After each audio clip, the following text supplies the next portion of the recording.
ওই যে আমি হাম লীগের কথা বলছিলাম, এদের মানসিকতা দেখেন। আমি শিশুদের নিয়ে আলোচনা করতে পারবো না যে ওরা ডক্টর ইউনূসের কি পরিমাণ চাটুকারিতা করছে পেইড এজেন্ট হিসেবে।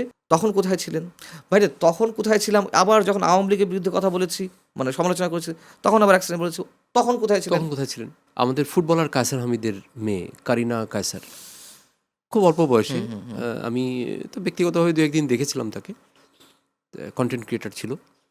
তো উনি অসুস্থ হওয়ার পর থেকে আমি তার মানে সামাজিক যোগাযোগ মাধ্যমে দেখছি যে খুবই বাজেভাবে তাকে অ্যাটাক করা হচ্ছে। মানে আওয়ামীপন্থী লোকজনই বেশিরভাগ। একটা মানুষ মারা গেলে, কম বয়স্ক একটা মানুষ মারা গেলে আলহামদুলিল্লাহ লেগে যাচ্ছে একের পর এক। এটাকে আপনি কি বলবেন? এটা তো খুব মানে প্রথমে বলছিলাম না, একটা বিকৃত রাষ্ট্রে আমরা বসবাস করছি, এটা বিকৃত মানসিকতা পরিচয়। যদিও এই বিষয়টি এখন থেকে শুরু হয়নি। আপনাদের টকশোতে আসেন একজন বক্তা, একটা পার্টির সেক্রেটারি, সে বলেছে না যে আওয়ামী লীগের কেউ মারা গেলে, আওয়ামী লীগ যুবলীগ ছাত্রলীগের কেউ মারা গেলে তার জানাজাও হবে না। এটা কোন ধরনের কথা? এবং এই আওয়ামী লীগের বা অঙ্গ সংগঠনে যারা মারা গেছে, তাদের সঙ্গে তো আলহামদুলিল্লাহ বলা শুরু করেছে এই জঙ্গিদের সংগঠনের কেউ কেউ, অনেকে, কেউ কেউ না, অনেকেই।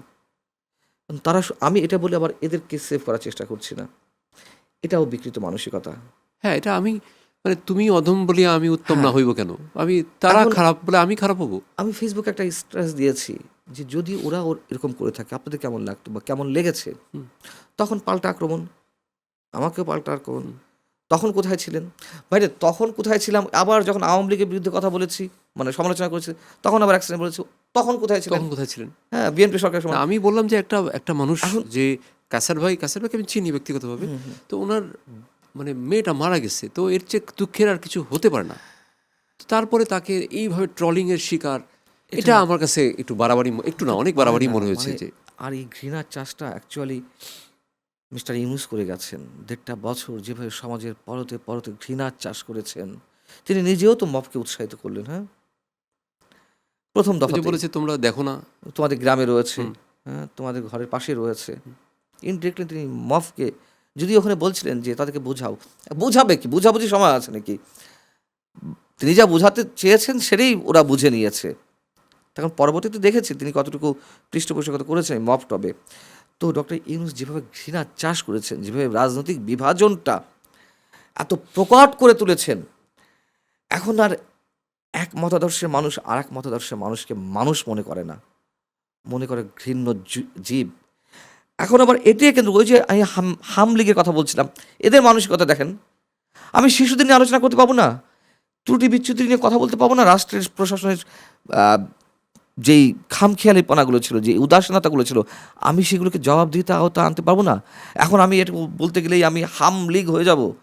এতদিন বানিয়েছে হাম্বা লীগ, এতদিন বানিয়েছে ফ্যাসিবাদের দোসর। এই যে ফ্যাসিবাদ, ফ্যাসিস্ট, জুলাই, এই শব্দগুলো তো মানুষের কাছে হালকা হয়ে গেছে, হাস্যকর হয়ে গেছে। তাহলে আপনি মানসিকতা দেখুন যে ওরা ডক্টর ইউনূসের কি পরিমাণ চাটুকারিতা করছে পেইড এজেন্ট হিসেবে। যে শিশুদের যে মৃত্যু, আর এক ছাত্র সমন্বয়ক আছে, এদের নাম উচ্চারণ করতে করতে আমার খারাপ লাগে। তারা বলল হাম নিয়ে এত কথা হচ্ছে কেন? হামের চেয়ে বড় বিষয় তো জুলাই সনদ। বুঝুন অবস্থা। একজন উনি সম্ভবত, ওনার নাম জাবের, ওনার একটা ভিডিও দেখলাম। জাবের হচ্ছে ইনকিলাব মঞ্চের জাবের। উনি বলতেছে যে যেসব, মানে আমি তার ভিডিওটাই দেখছি, সে বলতেছে যে হামে মারা যাওয়ার জন্য আসলে অবস্থানা বা টিকা দেয় না, যে মায়েরা, তার ইমিউনিটি খারাপ, মায়েরা তাদেরকে খাওয়ায় না, স্তন পান করে না, এই জন্যই মারা যাচ্ছে। সব বিশেষজ্ঞ হয়ে গেছে। কি বলবেন এটা? মাঝে কদিন আগে বললাম মৌলভীবাজারে ইউরেনিয়াম আছে। না, এটা আবার বলছে ভালো, আমাদের আনিস আলমগীর ভাই খুব সুন্দর অ্যান্সার দিচ্ছে যে ম্যাক্সিমাম বাচ্চাই মারা যাচ্ছে যারা বস্তির বাচ্চা, মানে যারা একদম একদম নিম্নবিত্ত চূড়ান্ত। না, খুব স্বাভাবিক, তারা তো পুষ্টিহীনতায় ভোগে। খুব মজা করে বলছে যে ওই যে যে মেয়েটা, যে মহিলা বস্তিতে থাকে, সে কি সিলভার সিটি হওয়ার জন্য মানে দুধ খাওয়াচ্ছে না? খুবই দুঃখজনক। না, আমরা কিছু না করতে পারি, কিন্তু মানে ইনসাল্ট করতে পারি না, অপমান করতে পারি না।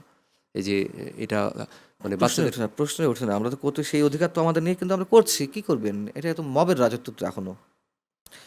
যার যেমন খুশি আক্রমণ চালাবে, যার যেমন ইচ্ছে তেমন বলবে, যার যেমন ইচ্ছে তেমন ব্যাখ্যা দিবে। মানে কোথাও কোনো শালীনতা নেই।